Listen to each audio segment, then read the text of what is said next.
E ofo alofa, ma fata alofa atu Samoa le atunu pele, o mawhai ona au fatasi mai le nei tāpua inga. Mai ase o tātou tāpua i lo tātou tapau siri le langi. O le tāpua inga i le atua.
Oai ea se arua e i le maunga o le ari. Oai se tu mau ilo na afio anga pa ia. O le ua iai lima mama, ma le loto mama, o le ua le nau nau lo na loto i le mea whatawaa, ma ua le tau tō wha ole ole. Tātou te talo mo le anga pa ia. Lo mātou te mai o i le langi, o le atua lava oe o le tāpua inga. Ua whasifolo ua tunuu. Ua mātou ulu whalefoi i le nei tu aso. Se o mātou uofu atu le tāpua inga o le wha manu ma le wha whitai i la ua fio. Ai pangala wa lea ua mātou le ngona lo mātou whatawa lava. Malo mātou mativa whale nganga. O lea ua mātou wala au atuai, alofa tamā, mana wa mai alo ua nganga pa ia i mātou umanei. Nei a mātou whaia le nei tāpua inga i lea nganga wha maoni. Mai a wha silisili ina ai lovi inga. A fio maia, a fio maia, a fio maia o ea ngang sa, tātou au whatasi le tāpua inga nei. Wa mātou te tālo mavala au atu e ala ia Yesu ke risolo mātou wani i marwhaola. Amene. Tātou pepese i le pese se lau maleiva. Se lau maleiva le vi inga o le atua tātou te pepese ai.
O le whaitawina o le tusi paia. O le tusi whiriwhiria mai le whengainga tuai. E soto lona mata upu e se furuma le lua. O te whaitawina mai le whai upu e tolu se furuma le tolu. E whangata e le whai upu e tolu se furuma le iwa. Whafonga maia. O awhionga pa ia alo tātou atua. Wana nati fo i ai kupito i le nuu ina ia vave o na tu ina atu i la tau e o ese i le nuu. Wa la tau whapeane. O le a umalava i tātou i le oti. O na ave ai lea i le nuu o la tau palunga whalawa. A o le i whawhewheteina. A toa ma la tau mea e palu ai whalawa. Wa fifi i o la tau ofu. I lunga o la tau ua. Ua whai fo i le whanaunga i Saraelu, whapei o na whai mai ai Mose. Wala tau whai atu ia ai kupito i mea a rio ma mea auro, a toa ma ofu. Ua whatupuina e le ali i le alofo ai kupito i le nuu. Wala tau au maia mea na whai atu ai. Wala tau wha matitiwa ina ai kupito. O na o malanga lea o le whanaunga i Saraelu na i Ramese i Sukota. Pe a toa le ono ngā lau o afe o tangata malolosi o Sava Valley. E lei whaitau lia tama. Wao ai foi whatasi mai la tau tangata ese to tele. A toa malafu ma moe ma povi o mea e tele lava. Wa la tau tunu fo i le palu ngā whalawa na la tau au maia nei ai kupito. O potoi a reto i le whawhewheteina. A wae le whawhewheteina. A wana tulia i la tau nei ai kupito. E le mawhai o na whaatua tuai.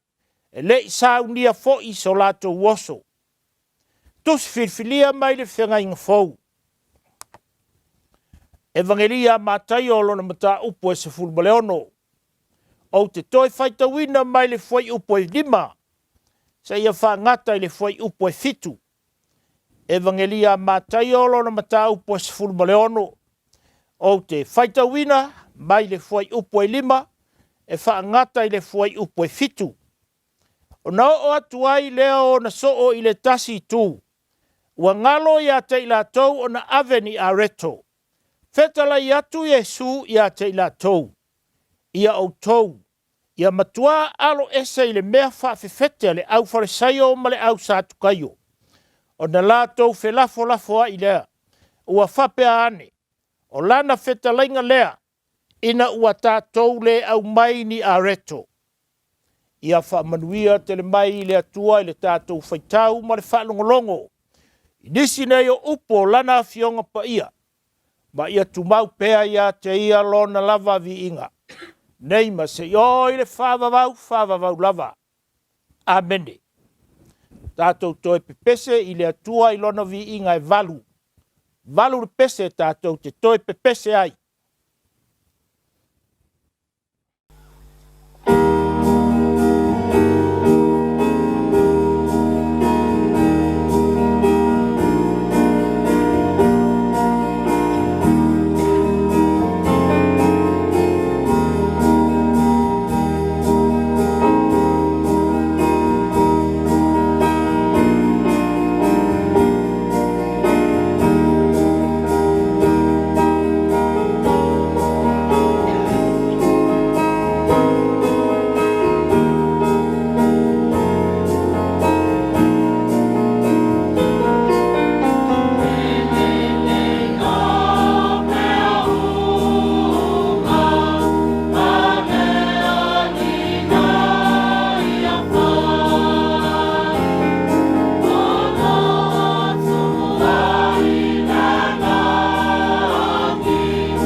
O a tātou tālu sanga, o le talo le whaafitai, o le whaato e senga, ia mamomoli atu fo inisi o tātou manao I le atua.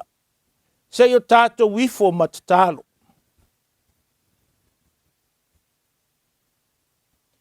Le atua pa I aero mātou te mai o I le langi. O le atua mamalu.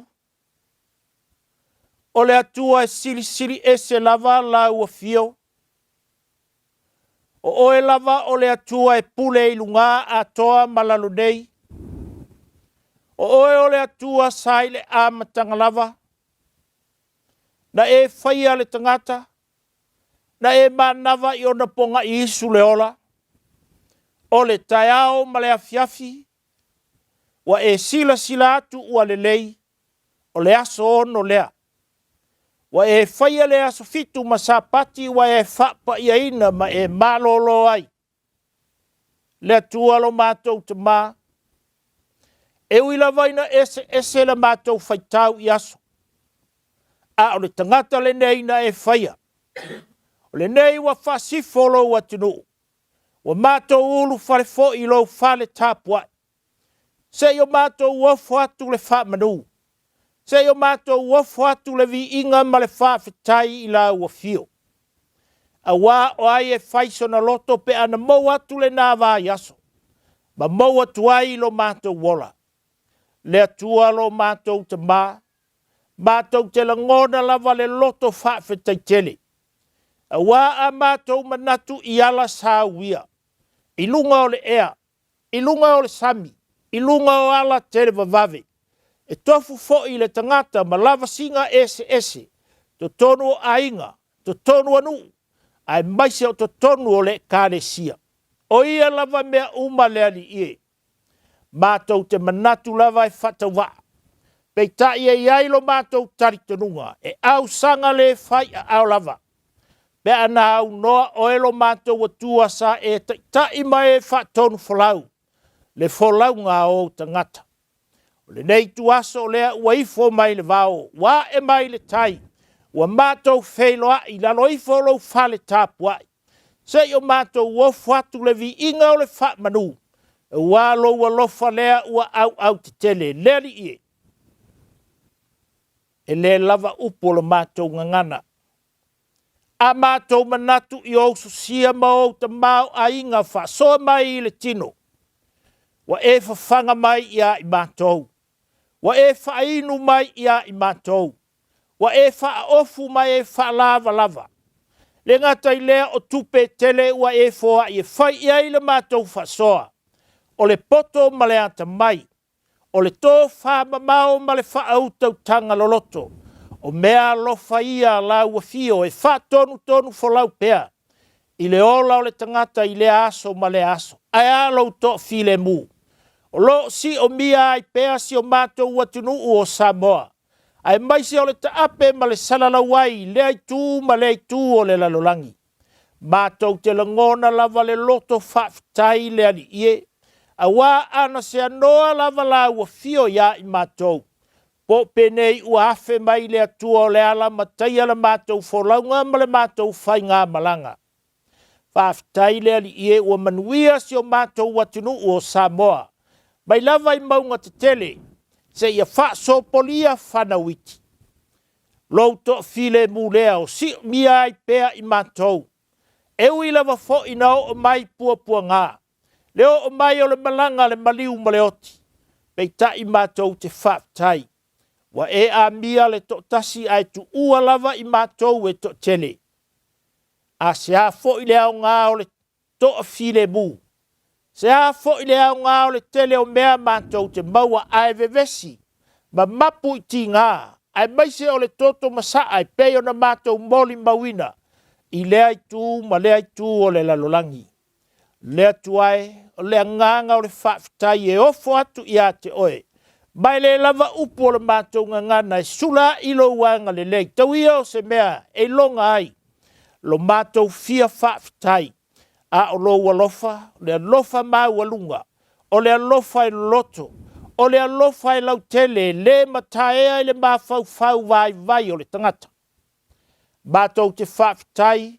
I le ola ma le malosi e maua pea. O aua fionga pa ia. Mātou te whaita wai mai loa lo fina ngalo. Ai ale maftanga ma lo lava nganga pa ia. Olo mātou fisoa soani. Fisoa soani ia i mātou ai maise lava i tuaso. E o mai ai le whawai vai. E o mai ai le mautonu. E o mai ai le whaaloto lo torua. Mātou te langona lo mafuta ina o i mātou. Le atua lo mātou te maa. E sili mea umala mātou whaftai. Le alofa tu noa o elo mātou atua. Ua e alofa ngia ai le lalolangi ang sala. Ua e o sia le taulanga tōngi ola. O le ala e tasi lea e fo'i atuai le tangata i la ua fio. Tele upu e tele tala o le mātou ngangana ai pangalawa lea lea li ie. Mātou te langona lo mātou whatawa ai le vāwhia ngai ma oelo mātou atua. Oi mātou lava o le whanau ang sala. Oi mātou o le whanau whaaso e sāi o luma. Mātou te tatalo pēa ma tau lou ma malu. O lou pa ia ma lou siri ese. Pei ta i le ali ie. Ua le o atangia lava i le mātou whatinonga. Le moni o a mātou tau tinonga e whaia pēa. Wanga sala le mātou waai. Wanga sala le mātou whatinonga. E anga sala i mātou i upu māsoa e le lafo i o mātou ngutu. Wāti lau sil whanga pa ia i o mātou loto. Wa tumu lava i mea leanga. Fatua i ai. Wa vea lea maala. Ti ngā ai pēa lou fofonga i o mātou winga so ona whai.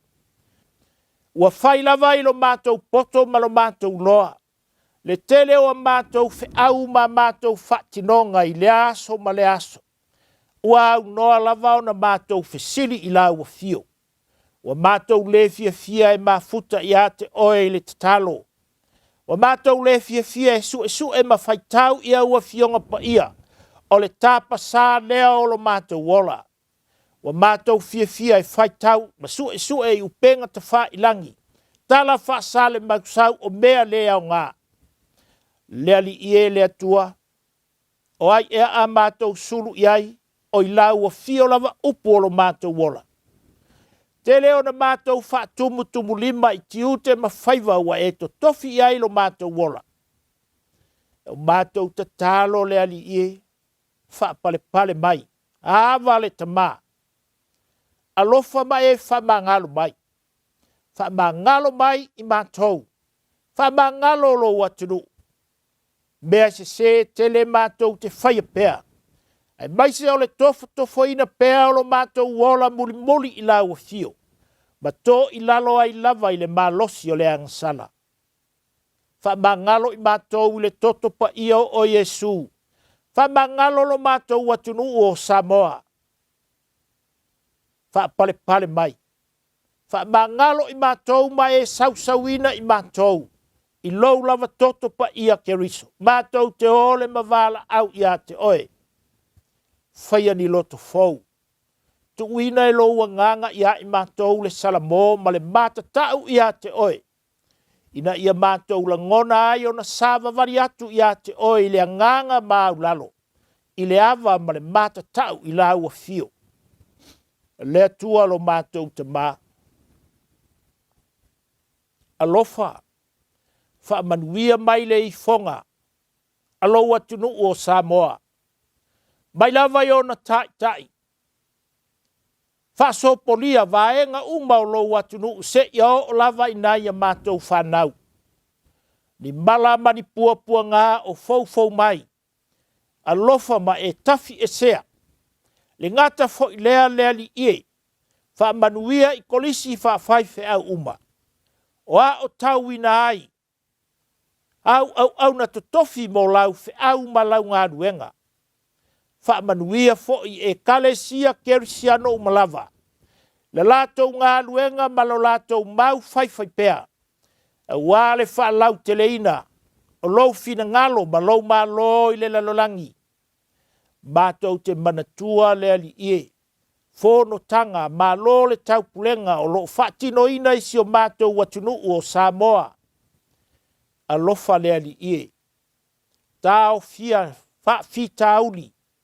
Tau fia pua ngā ma whaalave lave. Ia iai lo wanganga e taitai. Ia iai lo wanganga e fisoasoani. Ia sao mauni le whaamoe moe o si o mātou watunu. Mātou te tālo fo i le ali ie. E kalesia taitasi. Ai mai se fo i o le nei pulenga ma le nei mtanga luenga. Tangata lo lotu uma. O au na ta mtanga luenga ma pulenga. Le ngata fo i lea o le nofua o a soani.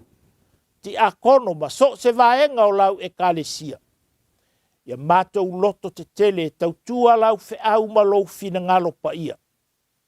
Mātou manatua fo i male alofa. Uso matua whawhine o i te tonu o le to ese. Le ali ia avea whaasalanga. Ai maise o waso ua lātou wau mawai te tonu o ia no whoanga. Ia whai lea maala o le li liwina o i lātou. Ia maua le salamoma. Fo i mai le nganga salamo. E au na i la ua fio ma muli ia te oe. Mātou manatua e o whaata otoria. Ma o ta ngase. Le ngata i lea o te tonu o ainga. Ia iai lo wanga le lei. Ia iai lau wha malo longa mamana le ali ie. Mātou te talo foi. Wha manuia le kale siao ao. Le lau o le fono tele. Ai maise o le kale sia i ona vaenga ese. Ia ola pea. La mātou mōli mau ia te oe le ani ie.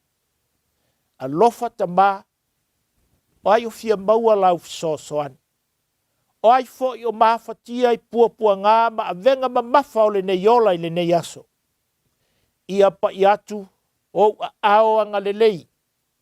Ia pa i atu louto a file mu. Mātou te talo ni pua ngā ma ni whaalave o fau atu si o mātou watunu o Samoa. Tafi e sea i le mana siri o lau o fio. Mātou manatua foi.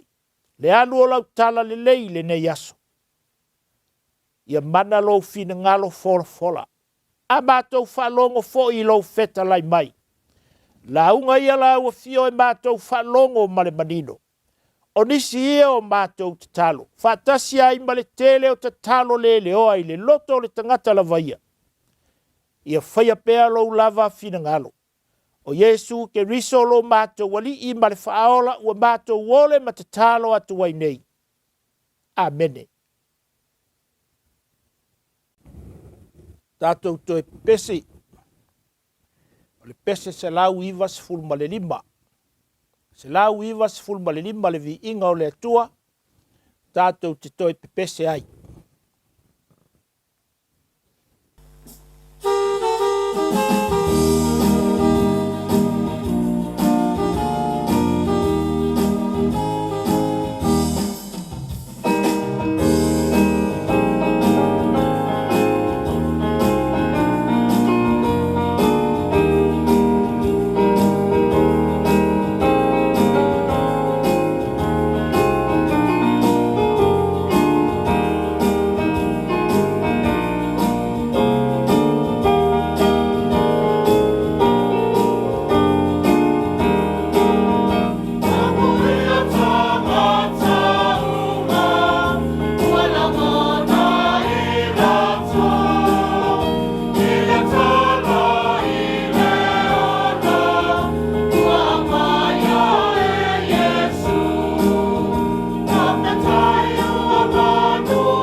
o le launga i le suafa mamalu o le atua le tamā le alo, ma le anganga pa ia, amene. Wa maua le matua o le launga mai le tusi sa whaitawina mai le whenga tuai. E soto lona mata upo e sifulu ma le lua. Whaonga ina le whai upo e tolu sifulu ma le tolu, e whai ma matua. Wa lātou tunu fo i le palu ngā whalaoa na lātou au maia nai ai kupito. O pōtoi a reto i le whawhewheteina. A wāna tulia i lātou nai ai kupito. E le mawhai o na whātua tuai. E le i saunia fo i so lātou oso. O le manatu au tū. A reto i le teimi vave. A reto i le teimi vave. Bread in a hurry.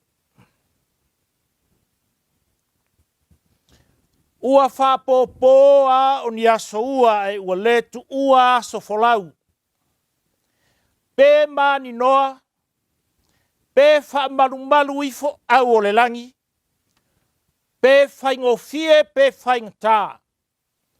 A o le whina ngalo tu tasi o le atua, o le tao lava e velo le mani noa, e le se ua lava e se malosi po se poto le neila lolangi. O le loto ma a au farao, na i ulava ina liu sua vai ma ioe e tuu Israelu e foi i le nuu o lo lato tofi. Tala le lavea ina ma le whaasao loto ina o Israelu e le tua. A o nofo polonga i ai kupito. I le tusa ma le whaase lau tolu se fulu o tausanga. O se tala lava o vavenga o fofongia. Ma o lo whaali ai foi le mana siri ese o le tua. O lo o whaali ai foi le na pule au au. E o whaalo longo i ai mea umana i a whaia. O le tusi o e soto. O se tasi o tusi e lima o le tula fono. O le tula fono o le whetū e tai. E wha tonu folau i le ola o so se Israelu. Le Israelu o le lupe lava na whaia mai le fui. Ai sea lava. Ai sea lava o tasi moe ai le fina ngalo le atua. E avea Israelu maona nuu filifilia. Ioe, o le tupu anga ma le tamā o le nuu lea. E fia i ai le atua. O le tamā lava e usitai ma whalongo. O le tamā e matau i a te ia. Matalaina ua whetalai le atua i a Abrahamo tuulau nuu. Tuule ainga o lau tamā. Alu i se nuu au te whasino atu i a te oe. E lei wha loto lua. Peva ai ilona tamā o ainga. E whape i le nuu ua folfol mai. E lafu le mu. Pe lafu a. Ai tala whea ngai le whanua mo ana manu maana o loa. E lei whesili la vaa pera amo. Ai ua tūlai mao malona ainga i le nuu na te lei loa. O le fua tau alunga i le loto o le tamā. O whea lava le nuu e whasino mai i a te ia e le atua. O inā foi. O loo iai ma le atua whamanuia. A le winga moni foi lea o le whātua tua. O le whātua tua o le taritonu i mea e leo waaia. O mea i le lumanai ua fola ina mai mo ia maona ngafa. Israelu. O le nuu na tofi. Wa uma o na tofi e le atua. E le o se nuu e toi whataliola. Wa ati na e maola i le nuu o le tofi. Peita i e le la o fiai a so uma. E tua oi mani noa ma wha. Fai mai le tala ua vela le onge le nuu uma. Le ala leo le tula i o Israelu maanga i atu i ai kupito. Tala o le e soto. Wha se lau tolu se fulu tausanga. O au mauma au nai Israelu i ai kupito. Ua umale alofa o ai kupito i a Israelu. Wa soa eleita ma le mataua. Ua umale uo. Ua papole. Ma ua fefe. Ua le o le moa. A o le lulu. Ua le o le niu. A o le pulu. O le upu tau tino. Ua leo toi malu lava Israelu le saua o le farao fou lea. Fase lau tolu se furu tausanga.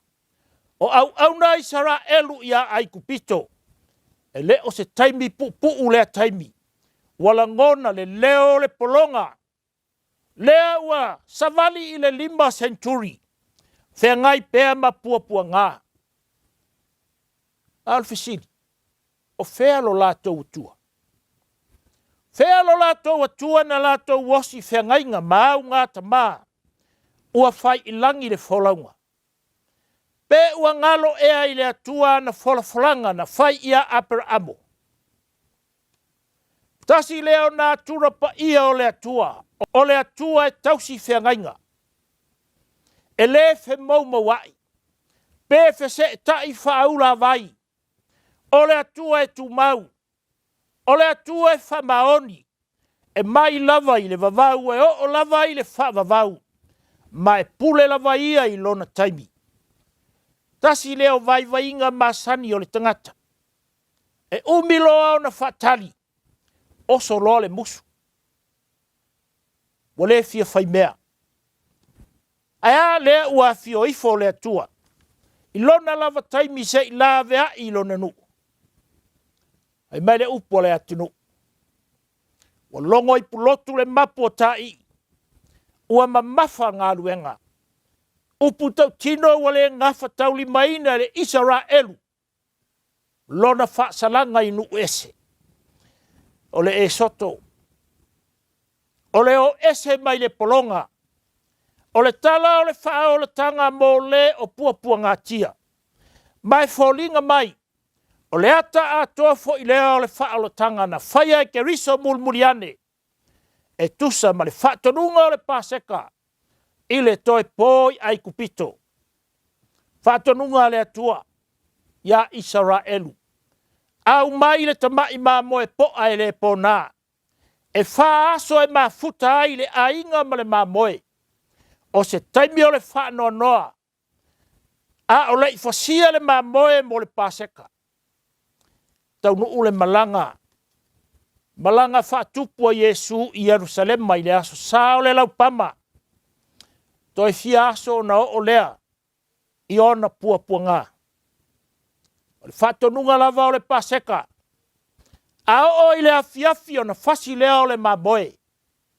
O le itu la e tolu i le afiafi. Na langa i ke riso i lunga o le satauro. Lo tamai aisa wa e tu lafa i mai ai au. O na tō ai lea o lana manava. O le whatonunga lava o le paseka mai le tua.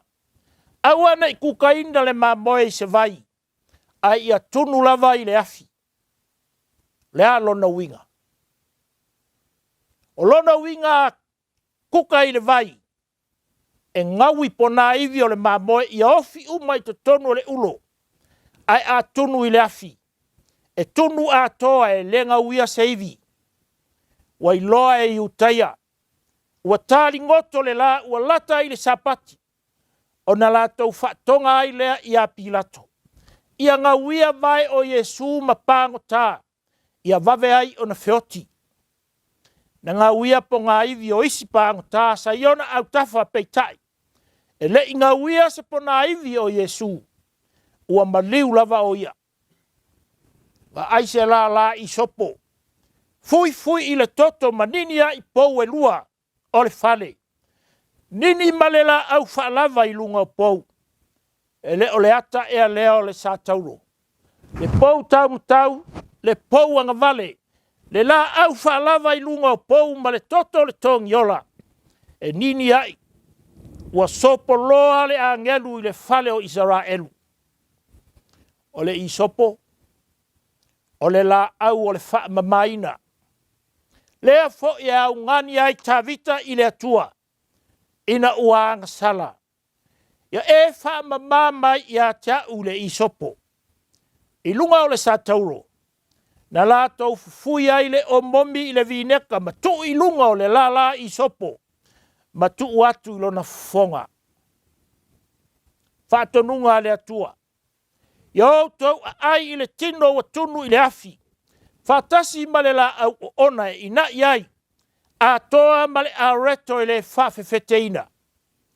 O le la au o ona, o le ata lea, o le o ona o le to i lalo, ma le polonga i ai kupito. O le ata lava lea o le o ona o le tūto i lalo o le tangata i le angsala. E le lei le whewhete, e whaala po ai le palunga whalawa. A o le tala nei, e le tāua le whewhete. O le whaatonunga, Israelu, aua nei tuina le whewhete i a outou areto, a ia se e outou se vai, fusi outou sulunga titi. Ia ui outou lima outou to'o, ma a ai whaatalise. O le tali suanga le tangata ua wa ai atu i lona sa o le tonga, ma le ola tanga mai le ali. E le to e whatuai, e le to e whaaloto loto lua i se manatu. O le ale taimi. Le ale taimi na o ese ai Israelu mai ai kupito.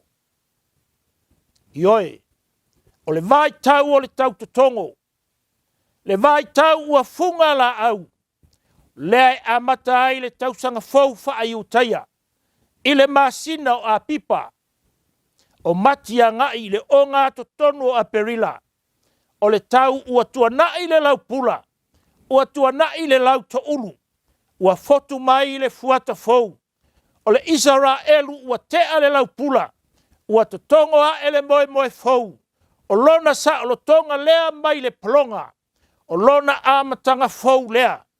E amata mea maa fua mai lava i le atua. Sauni o outou oso. Whanati nati. Aua nei tuina le whewhete ia outou whalawa. O lea lava sa tunu whalawa Israelu. Aua na nati atu lava ai kupito. Ia o ese ia. O ese ia. Ona o le oti o lato ulu matua. Leala lea o le whanati nati. Whanati nati se teimi vave. Le tāpenanga ua le salu ai. Wa fi i o lato ofu palu ngā whalawa. Whalawa e le whawhewheteina. Ma o ese loa i lea pō. Olfisiri. O mawhau Israelu o le ale ma mao le malanga. Ai mata ngā whatia e palu ngā whalawa o afiafi o lato ofu. Le umi o le malanga. O le tali e le ai. Wa o isu kota le ulua i malo longa lea. Wa tunu ai a lato areto. Ai masalo o nisi ainga. Na umai lava i a lato areto na afiafi mai. Afa pe fea le isi vainga umi o le malanga o tutoe. O le fe auta ua le nā. Fe auta ua le nā le areto i le whawhewheteina. O le areto i umai le ala. A o le Israelu malanga. Savali iluma. Savali iluma ma le ustai. Whaatua tua. O le atua. Lo lato te malanga whatasi. O le areto lea e le uma.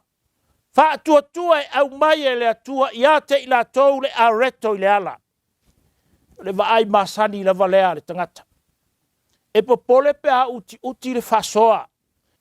Lea le winga o le atua lea la tau te taulangi. Ai mai o lo la tau atua o Jehova i rai. O le atua na te au mai. Falawa e le whawhewheteina na o le falawa lava. E le lua luangia i se isi mea. O le vala au lea mo Israelu. Awana i lua luangia la au tau palu ngā whalawa. O lo au tau atua.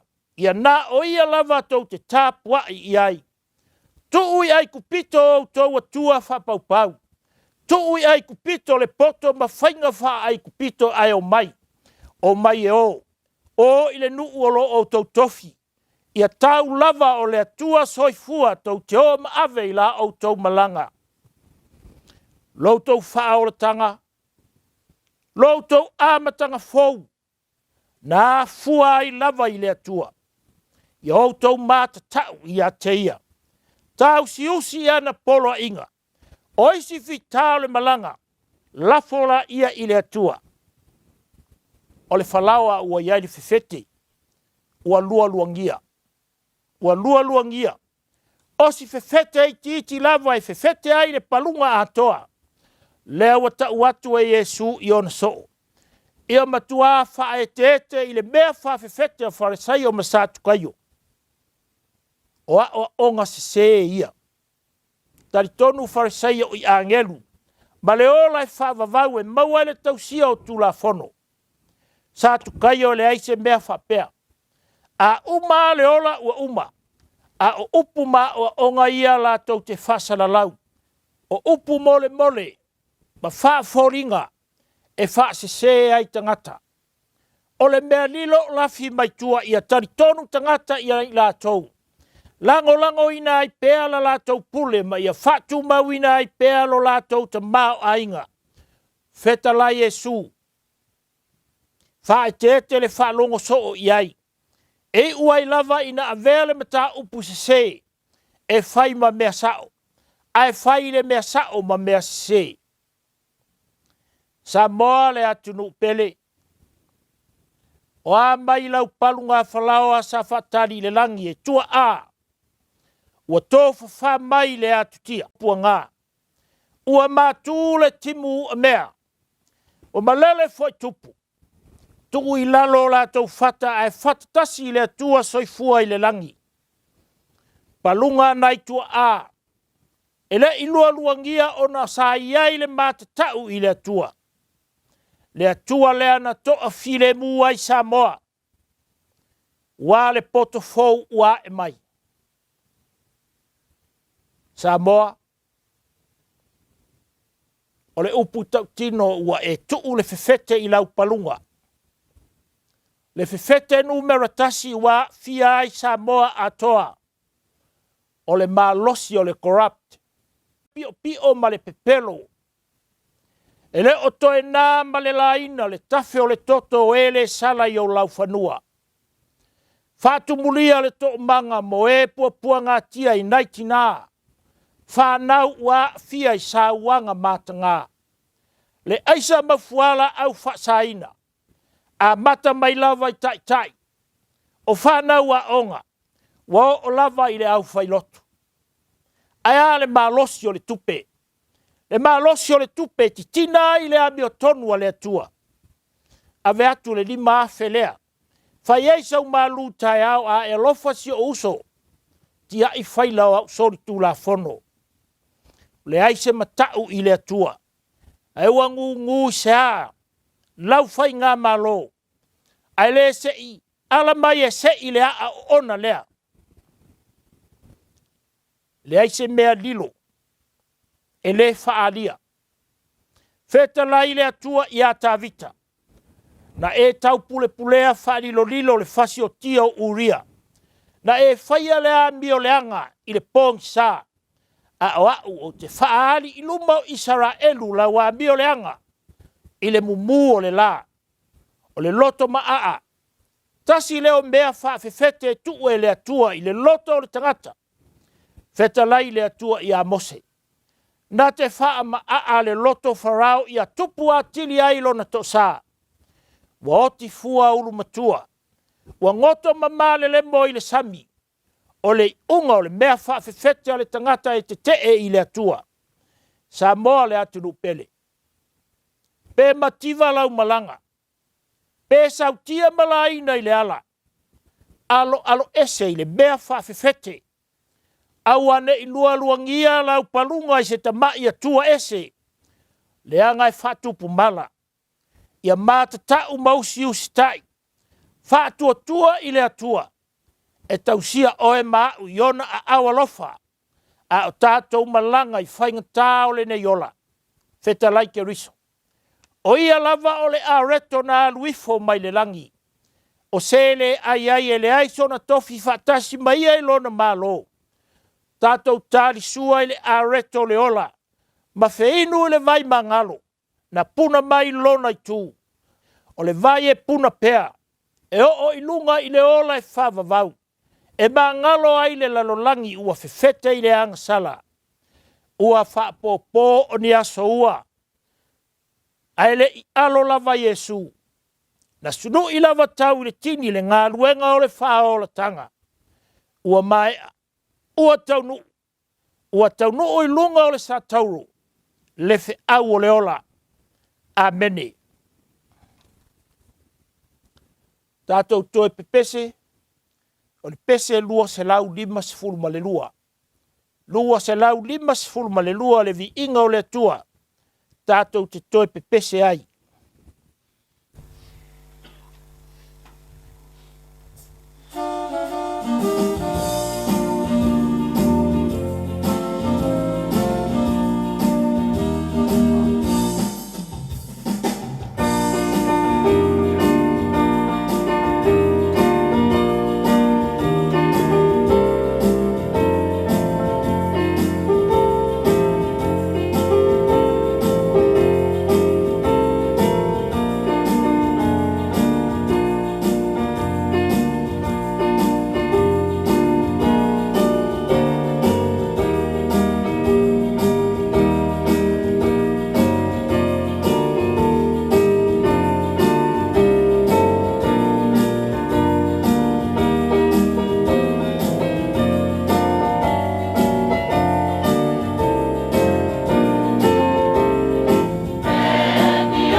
le tatalo whaamanuia.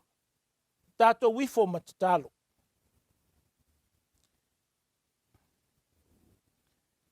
Le atua lo mātou te mā. Whaamanuia si o mātou watunu o Samoa. Whaamanuia fo i le EFKS TV. O le filemu fo i mai le atua o lo siri lava i mea umai manatu i ai. E leo ina ai o tau mawhauwhau i le poto ma le mawhauwhau o le atua. Malona alo o Yesu ke riso lo tātou wali. Ile male manuia o le atua siri ese. Le tamā ma le alo ma le anganga pa ia. Ia te o tau pe lava yaso umai le au noa. Amene.